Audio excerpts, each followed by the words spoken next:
بالنسبة لمياه الشرب احنا بنعاني كثير بالنسبة لمياه الشرب. لما نحصل عليها بنطلع من الساعة 3 فجر عشان نعبي جالون صغير، ومرات نعبيهوش، نضار يعني بنروح على مي البلدية، والبلدية برضه 100 عافية بنحصل عليها.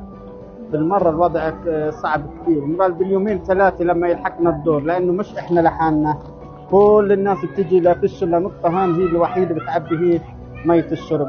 يعني من الساعة 3 الفجر بنطلع ونتعب عشان نحصل عليها، مرات بنحصل ولا بنحصلش عليها. وانت عارف المية بنتعب منها، وأنا شخصيا مريض منها، وفي ناس مرضى كثير. يعني بفضل في اليوم يعني ما شربش إلا كاسة بالكثير، ومرات بغليها على النار عشان أقدر أشربها.